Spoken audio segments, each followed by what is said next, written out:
After my last video about an egg slicer, I've been getting a lot of requests to make another video where I heat up an egg slicer red hot to see what it can cut through. So I'm going to be using a blowtorch and we'll see what happens. I've got a handful of items that should fit into the slicer that we can try out in the experiment.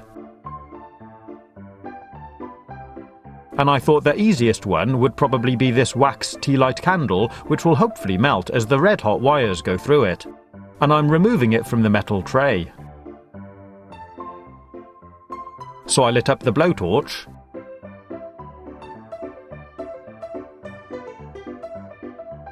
and started heating up the slicer.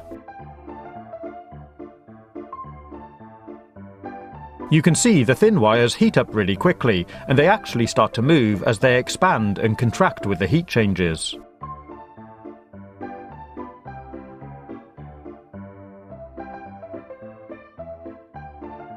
And if I dim the lights, you can really see them glow.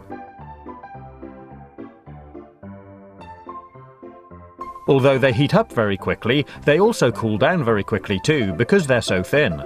And they don't retain the heat for long. So I'm heating up the frame around the wires as well and trying to make it all as hot as possible. I'm going to put the candle in as quickly as I can, and I'm now wearing a glove so I can close the slicer.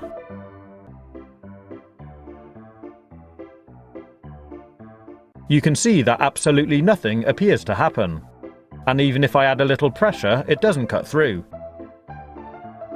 It's just about melted the surface, so it sticks to the wires.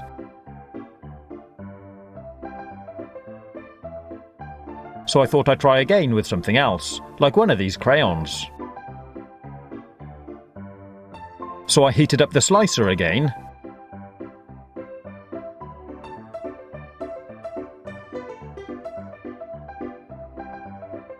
and the same thing happened.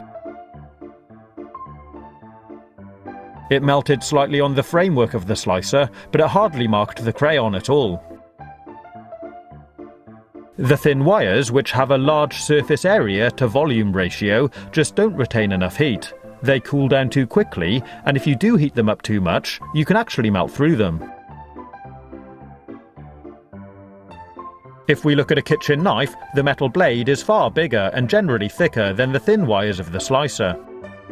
And if we heat it up with a blowtorch, it takes a lot more heat energy to make it red hot.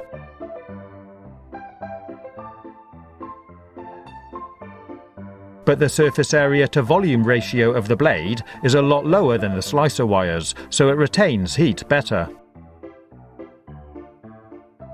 In other words, it doesn't cool down as quickly. So it can be used to cut and burn its way through some of the items I showed you before. Here I'm doing a stack of 5 candles. And it doesn't take long to get through this garlic.